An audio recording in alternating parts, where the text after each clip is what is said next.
Bore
da iawn i chi gyd. Na i ddechrau bore yma, mae'n cydymdeimladau ni gyda Hefina a'r teulu y bore yma. Bydd angladd Keith ar ddydd Sadwrn sy'n dod am 9:45 yma yn y Tabernacl. Gore 9:45 ar ddydd Sadwrn nesaf. Y Sul nesaf, fe fydd Oedfa undebol ym Mhorth Cawl, dan ofal yr aelodau, a fydd hynny'n dechrau am 11:45, felly bydd cyfle i ni i fynd i Borth Cawl i gyd addoli gyda Tabernacl Porth Cawl. Dydd Sul canlynol y 6 o Dachwedd, drefn arferol yma ym Pen-y-bont gyda'n gweinidog am 9:45 ac yna gwasanaeth ym Mhorth Cawl am 11:45. Gobeithio bod chi wedi derbyn y coenoinia a prynhawn yma am 1:30 yn gynnar y fi nos yng Nghartref yn y Mans, y 4 heol Campbell yng Nghoeti, fe fydd na fyfyrdod y Mans a mae yna groeso cynnes i bawb i ddod i ymlacio, gweithio, myfyrio a thrafod a chymdeithasu a thrafod materion mawr neu fach gyda'n gilydd. Mae yna wahoddiad hefyd i gyfundeb dwyrain Morgannwg, cwrdd cwarter yr wythnos hon am 5:45 nos Fercher yng Nghapel Ministryd yng Nghaerdydd, a bydd y parchedig Betty Wyn James Caerfyrddin yn rhoi anerchiad. Bydd y paned a sgwrs arferol a ddydd Mercher, eto 10:40 a y bore yng Nghaffi Ffresco, a mae yna groeso i bawb. Dwi'n credu bod y rhestr yn dal i fod nawr allan yn y cyntedd am y ddrama'r Nadolig, felly cofiwch dorri'ch enw ar y papur os oes diddordeb gyda chi fod yn rhan o'r cyflwyniad. A fe wneud y casgliad yn awr. O Dduw ein tad yn efo a sanctaidd don ata ti yn nwyleidd ac yn ostyngedig. Cyflwynwn i ti y rhoddion hyn i waith eglwys di.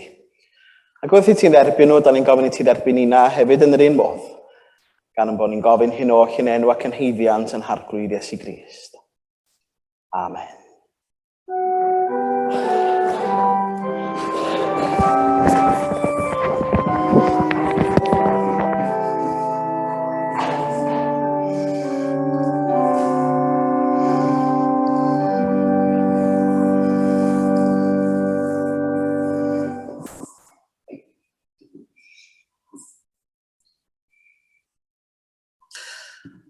Bore da. Hyfryd iawn eich gweld chi gyd. Da ni'n mynd i lyfr Haggai heddiw. Chwynwch chi sydd wedi clywed am lyfr Haggai. Dwi'n gofio nhw'n pwysig bod yn darllen ei Beibla. Ond dwi am gychwyn gyda un emyn y fan hyn. Am ei darllen hi ydw i oherwydd mae'n berthnasol ac yna mi wnawn ni mlaen i ganu yr emyn fydd ar y sgrin. Rwyf yn codi fy mhobol i foli, Rwyf yn codi fy mhobol yn rym, fy symudans drwy'r wlad yn yr ysbryd, gogoneddant fy enw'n llawn. Gwnaed eglwys yn ein gref io'r ein calona unan awr. Gwnawn ni yn io'r yn dy gorff io'r, doedd y deyrnas ar y llawr. Eisiau chi fyfyrio ar y geiriau hynny yn ystod gwasanaeth heddiw. Da ni mlaen i ganu yr emyn sydd ar y sgrin, sef emyn rhif 27. Adnewyddaf ysbryd arglwydd ar dy ddydd ac yn dy waith. Llanw fenaid a gorfoledd i'm gwroli ar fy nhaith. Gyda'r awel gad i'm glywed llais o'r nef yn eglir iawn. Yn cyhoeddi bod i'm henaid heddwch a gollyngdod llawn. Emyn rhif 27.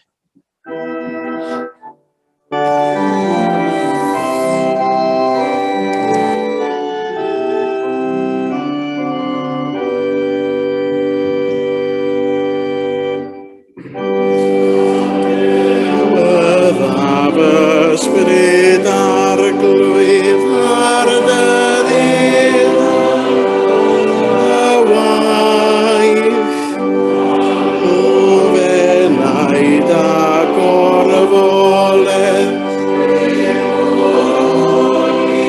ar fy nhaith, gyda'r awel gad i'm dywed.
Hagai 1, adnod 2 i 11.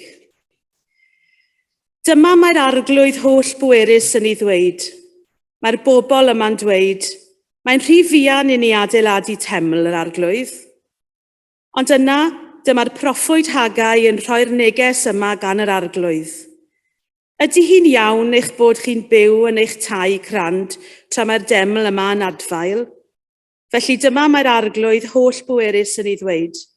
Meddyliwch am funud beth dych chi'n wneud.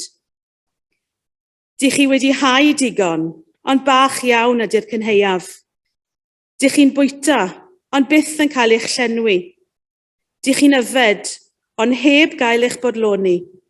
Dych chi'n gwisgo dillad, ond yn methu cadw'n gynnes.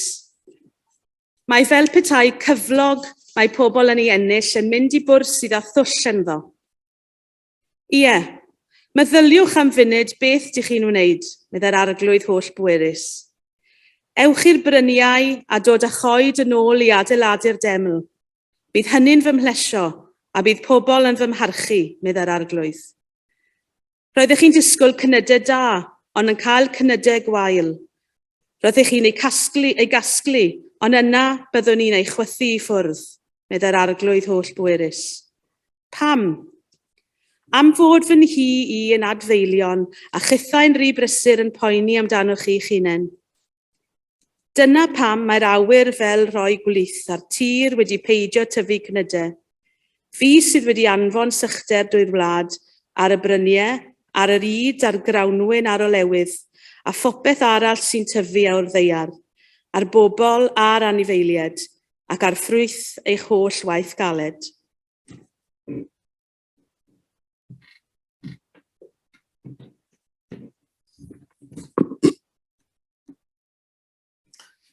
Mae gyda chi ni barhau yn yn haddoliad drwy ganu am i'r rhif 608. 608. Na foi cydweithwyr Duw byth yn ei gwaith yn drist, wrth ddwyn y meini byw i'w dodi'n heml Crist. Llawenydd sydd, llawenydd fydd i bawb sy'n gweithio ngolau ffydd. Ac yn y blaen am i'r rhif 608.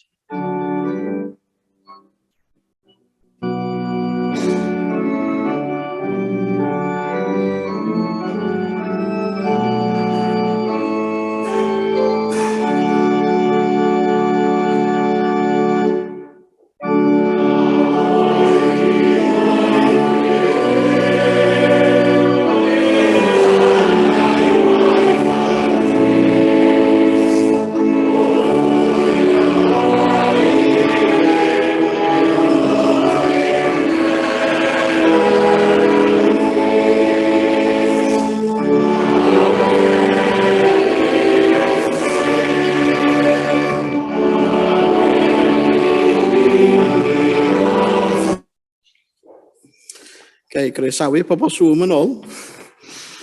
Gynthon ni dorri cyswllt am ychydig, ond mi rydych chi'n ôl a hyfryd iawn gael eich cwmni chi ar Zoom hefyd. Ddath yn darlleniad ni y bore yma o lyfr Haggai. Pwy oedd yn gwybodaeth? Pwy oedd yn gyfarwydd ar darlleniad bore yma? Rhai na chi, efallai'n gyfarwydd â hi, rhai ddim. Ond yn y Saesneg, maen nhw'n galw'r llyfr yma The Forgotten Book. Llyfr sydd wedi ei anghofio. Ar yr olwg gyntaf o bosib fod y neges yn ymddangos yn drwm, oherwydd bod barn Duw ar y genedl. Ond mae yna neges sydd yn sefyll allan i mi beth bynnag bore yma. Chydig o gefndir i chi gyntaf. Yn ystod cwymp y genedl Israel, fe ddinistrwyd Teml Solomon. Ac eithon nhw yn gaeth weision i Babylon. Ac ar ôl blynyddoedd, ryw 70 o blynyddoedd, maen nhw'n dweud felly, o fod yn y gaethglyd, yr oedd y genedl yn cychwyn dod yn ôl i Jerusalem. Ond yr oedd Jerusalem wrth gwrs yn adfail, yn adfeilion. Ac felly mi nathon nhw gychwyn yn syth adeiladu. Cychwyn adeiladu'r deml. Ond yna fe ddoth gwaith yna i stop.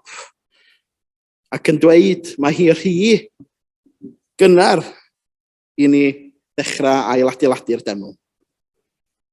Roedd yna esgusodion yn cael ei gwneud. Roedd yna bethau eraill yn mynd â'i bryd nhw. Ac felly mi ath cryn dipyn o amser hibio ac yna da ni'n dod at Haggai. Haggai y proffwyd. Neges gan Dduw, pam ei fod yn iawn i chi fyw yn eich tai crant, mae Bibl.net yn dweud. A'r deml yma yn adfail. Fe honnodd pe na bai'r deml yn cael ei adeiladu, y bydda yn adlodi, y bydda yna newyn, y bydda yna sychder, a bydd hynny'n effeithio ar y genedl. Yna chi gefndir felly chi ar gyfer y darlleniad y bore yma. Beth sydd ar dop? Beth sydd ar dop eich rhestr chi fel unigolion? Beth sydd ar dop eich rhestr chi?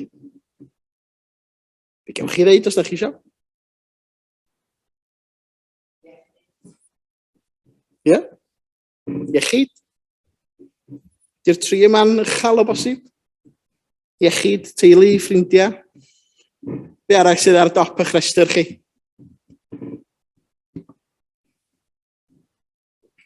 Mae gyda fi un sydd ar dop yn rhestr i, bwyta'r iach. Di'r gym, mae hwnna'n mynd o lawr y rhestr rwan, cofiwch. Fe nath nhw ofyn y cwestiwn yma i nifer o bobl ar-lein. A dyma'r 3 beth ddoth i fyny yn y 3 ucha. Ac allan o'r 20 o beth roedd pobl wedi i ddweud oedd yn bwysig iddyn nhw, doedd ffydd ddim yn bwysig, doedd Duw chwaith ddim yn bwysig, a doedd Crist ddim yn bwysig. Os ni'n gofyn wrth y genedl yn yddia Hagai be oedd ar eu rhestr nhw, beth oedd yn bwysig iddyn nhw, sut fysa nhw wedi ymatab?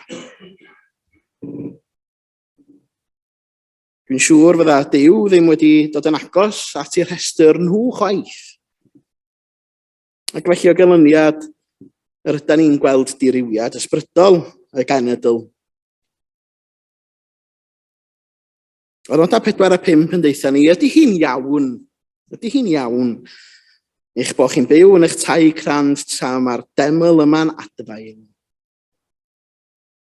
Meddyliwch am funud beth da chi'n ei wneud. Dyna mae'r proffwyd Hagai yn ei ddeud.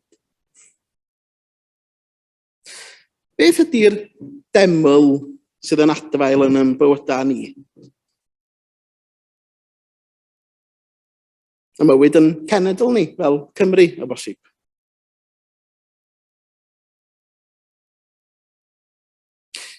Oes rhai pethau sydd wedi cymryd lle addoliad, wedi cymryd lle gweddi, cymryd lle Crist o bosib.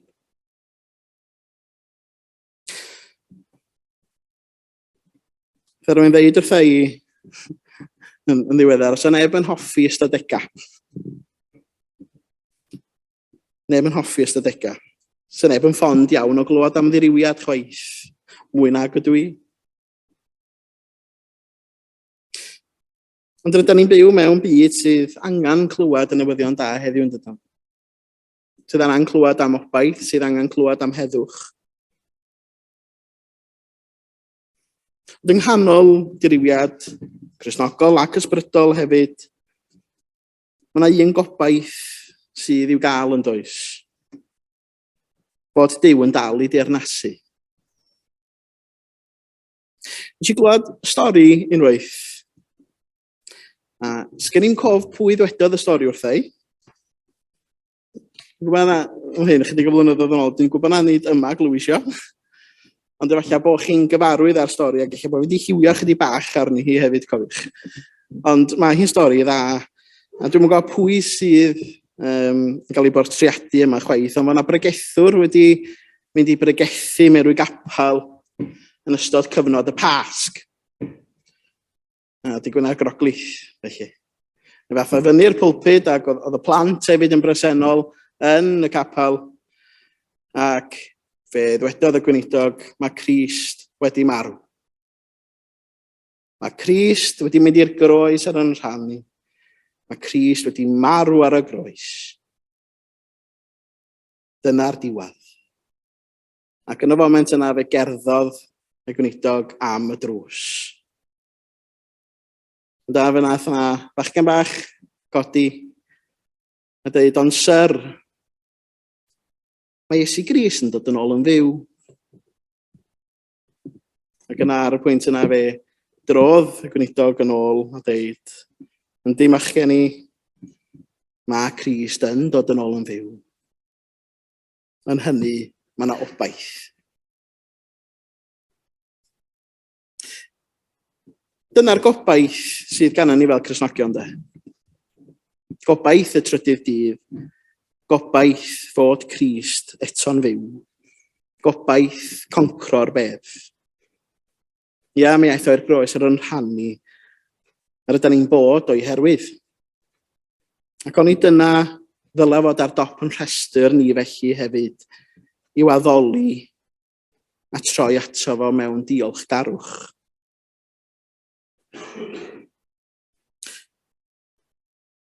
Mi roedd cyfnod Hagai felly ar ôl i Hagai ddeud a rhoi y neges yr arglwydd i'r bobl. Mi roedd o'n gyfnod wedyn o ail-adeiladu yn doedd. Ewch i'r bryniau a dod â coed yn ôl i adeiladu'r deml, bydd hynny'n fy mhlesio a bydd pobl yn fy mharchu. Dyna oedd neges Duw drwy broffwyd Hagai. Pwy sy'n yn hoffi mynd i IKEA?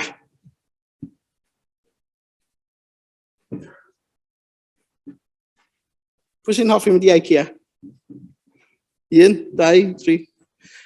Gan i drip capal i IKEA.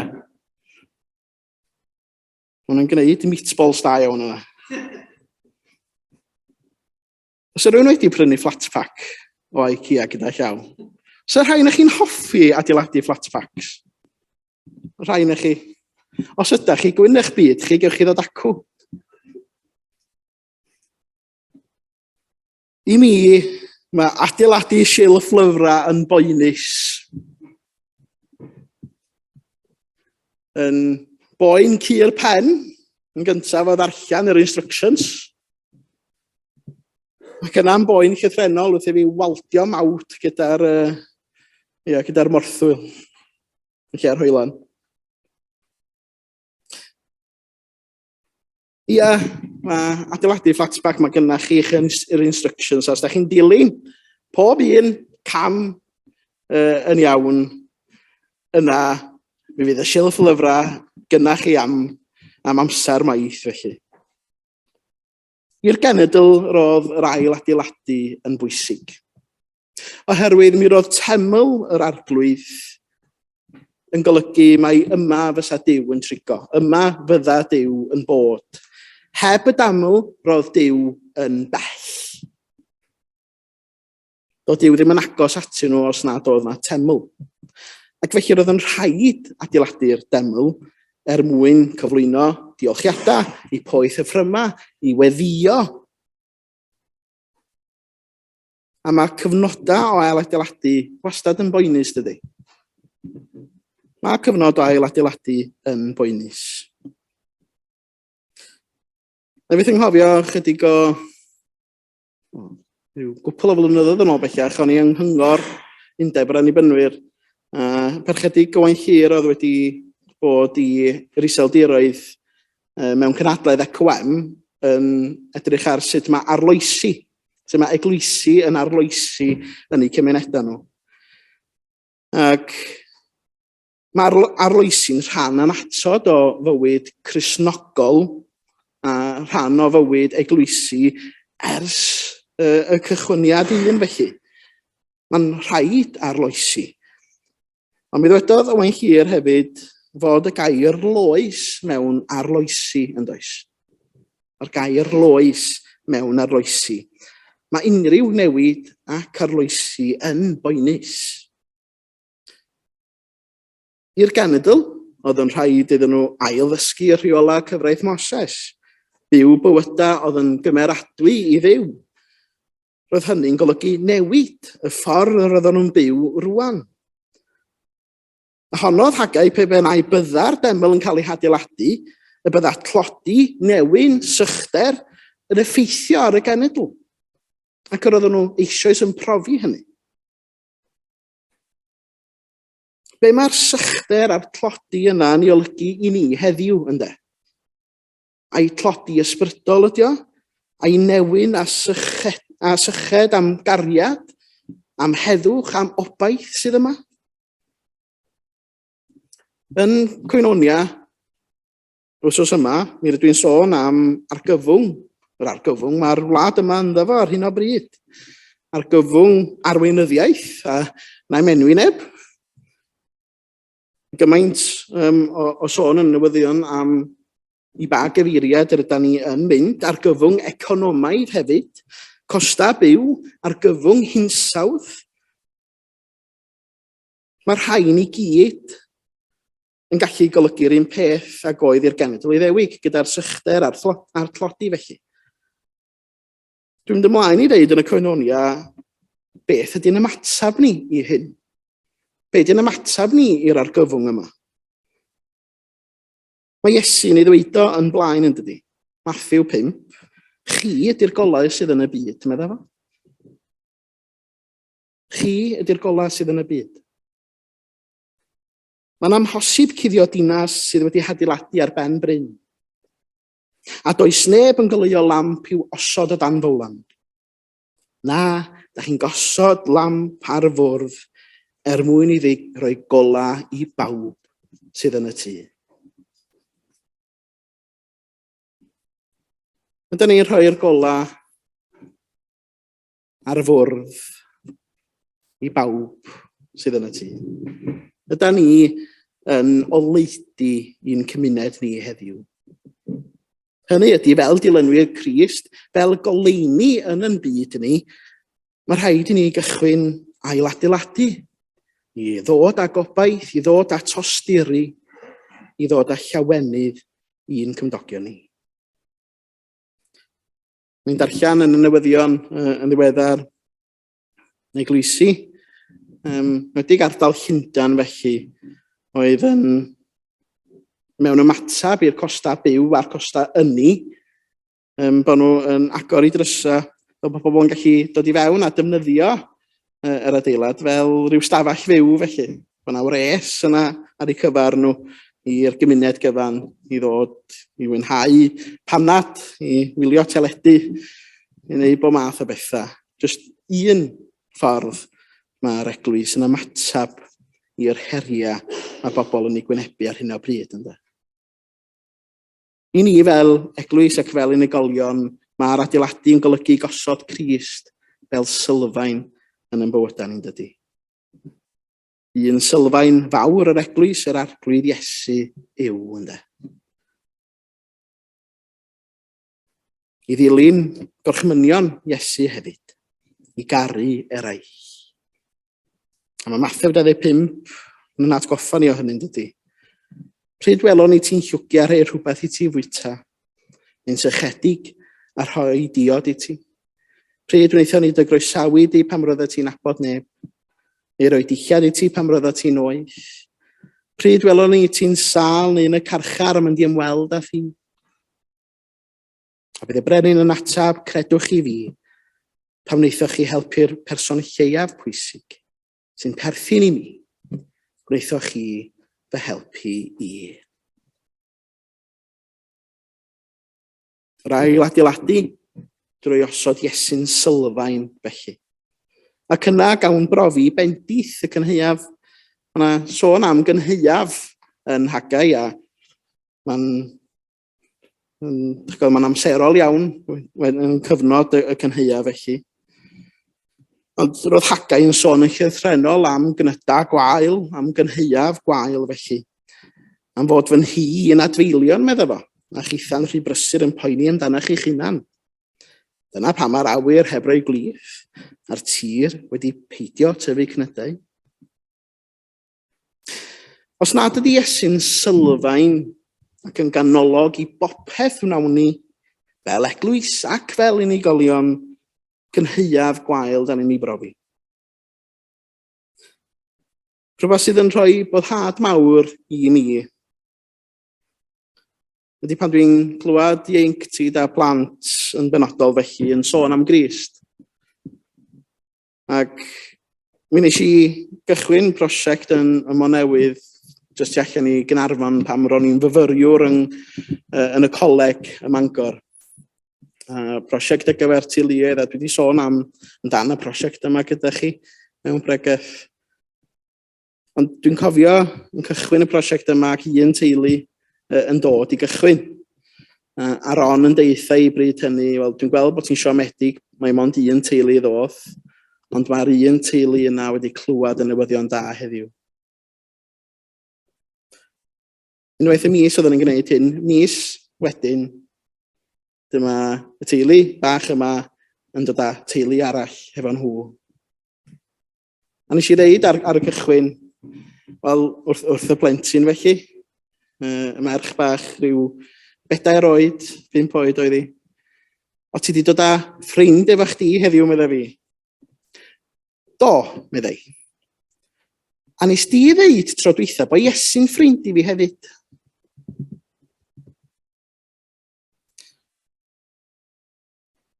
Neitha chi, dwi wedi profi'r cynheuaf yma yn y foment bach yna.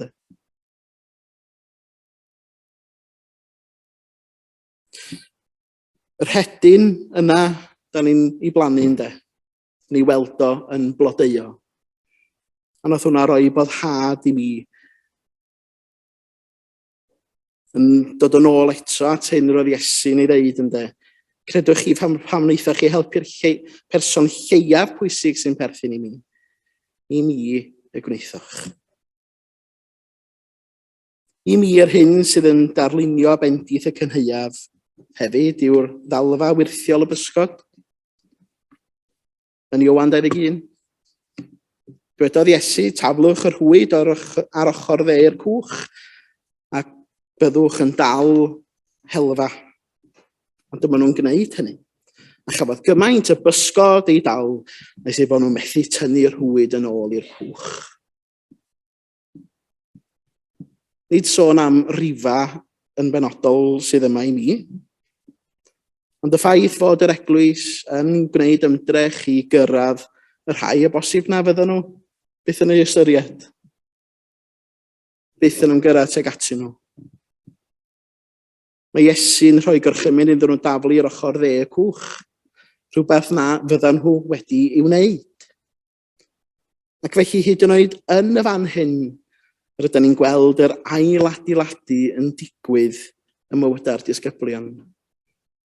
A thrwy nerth yr ysbryd glân, rydyn ni'na hefyd yn gwneud hynny. Braint ydy cael bod yn disgybl, ac i fod yn weithwyr i Grist. Rydyn ni gyd yn weithwyr yn dydyn. A'r emyn da ni newydd i ganu sydd yn cael y gair ola gyna fi gan elfed. Mae'r Iesu eto'n fyw a'r gwaith sydd dan ei law. Ar gyfer gweithwyr Duw mae bendith oesoedd ddaw. Llawenydd mawr ynghyd ag awn. Rhyw ddydd wrth weld y tŷ yn llawn. Mwyn i enw. Amen.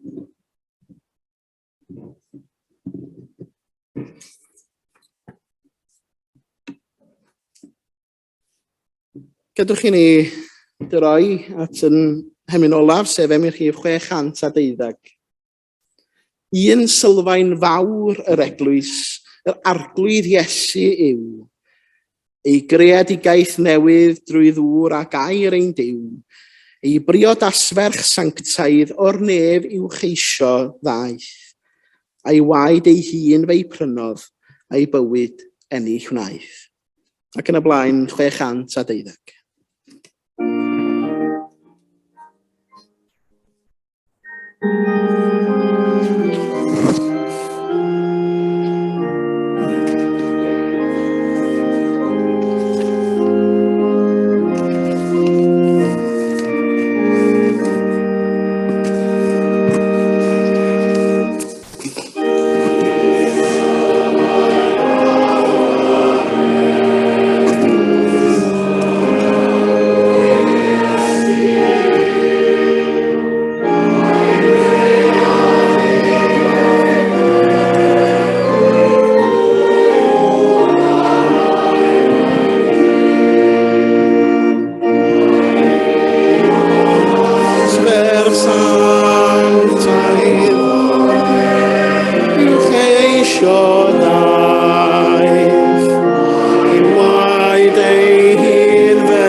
Seli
Y gras yn harglwydd Iesu Grist a chariad Duw a chymdeithas yr ysbryd glân a fyddo gyda chwi oll. Amen.